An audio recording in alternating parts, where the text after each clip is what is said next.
If you don't have a degree in education, language, and human psychology, you don't have a moral, legal, or intellectual right to decide what books, what information is imparted to your children.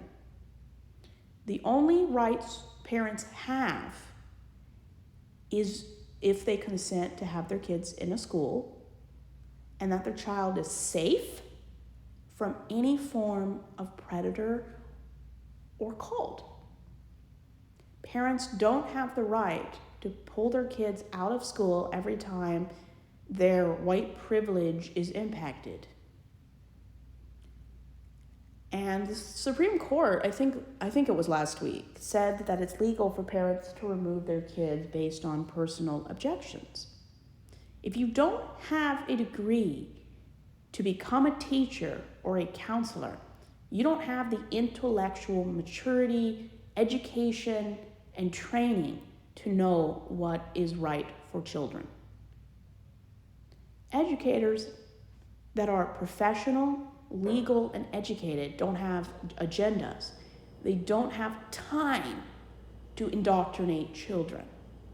And I've met a lot of teachers from various states, age groups, private, public institutions. Professional, ethical, and legal teachers don't have the time, the resources, the money, the agenda to indoctrinate. Indoctrinating is what parents and religious and private institutions do. If a parent submits and consents to having their kid in a publicly run institution, you follow by the rules that have been started and upheld by politicians. When teachers say your child needs to learn about racism, homophobia, sexual orientation, it's because in a room full of 10 people, there's 2 people on average, 1 out of 5 people, or 2 out of 10 people affected by these situations. Kids need to learn about abuse. They need to learn what is and isn't acceptable in relationships between adults and children. They need to understand that if somebody touches you in certain areas on your body, you need to report it to an adult. Children need to be taught that they're most likely to be victimized by their parents, their siblings, their neighbors, their family friends. You have a 99% chance of being targeted by someone you call friend or family more than by a teacher or a stranger. We need to rely on the educated, well-objected people to make decisions within school systems. Parents are usually not equipped to know the best way to educate their children. Just because you have a college degree does not mean you know anything about child psychology, sociology, racial information. We need to let the people who have the education, insight, and training tell us what is best for our children. What you teach your child in the privacy of your own home, as long as it's legal, healthy, and is helping the child grow into a well-adjusted young adult or teenager, then it's acceptable.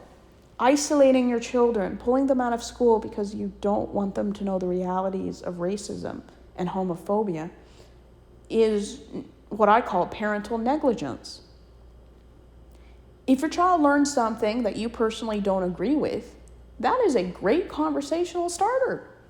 I mean, my parents tried to keep as much secular or humanist education away from me as possible.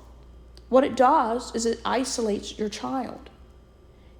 Kids are more likely to be preyed on if they're isolated and they don't have a very close relationship with their parents. Children come to resent parents who control every aspect of their life.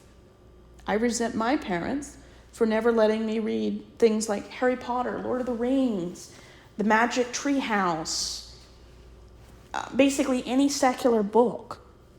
Watching basically any secular movie was prohibited. This is cult-like behavior. It's child abuse to isolate your child, control every aspect of information that has to be approved and align and adhere to your beliefs. This is borderline child abuse. And when your kid goes to college, usually in a secular environment, they're going to be years behind. I never learned evolution. I was never taught advanced mathematics. I barely learned advanced science. Children are emotionally, intellectually, academically retarded or stunted when their parents control academic and educational access to any type of controversial or sensitive information. My own sister told me that children shouldn't learn about abuse. They're too young. And I said, well, the day that predators stop going after people under 18 is the day we stop telling kids about predators. It's not going to happen. People need to be taught. Parents need to learn to educate their kids so their kids can protect themselves. Parents, you can't protect your kids every second of the day. Children will do what they want to do. I did. You need to educate children, your own kids, how to recognize bad people. That way, when you're not around, they can protect themselves, or at least have enough information to report misconduct. If a child knows that adults and parents should not touch them in certain ways, should not talk about certain things, if children know what grooming is and how grooming looks, and they recognize it, whether it's happening to them or to another classmate, they're not as likely to stay quiet because they know it's wrong. My parents isolated me to the point where I was never told about abuse, racism. I was basically raised by very white supremacist education. And the books that they ban are critical sources of information. Kids need to know that in some countries, being who they are can get them killed or spend 10 years in prison doing hard labor. There are many countries near America where it is illegal to be gay. Jamaica is one of them. They need to know that in a lot of countries where being gay is illegal or you get the death penalty, those laws went into effect usually because of money donated by religious groups, very much into Christianity.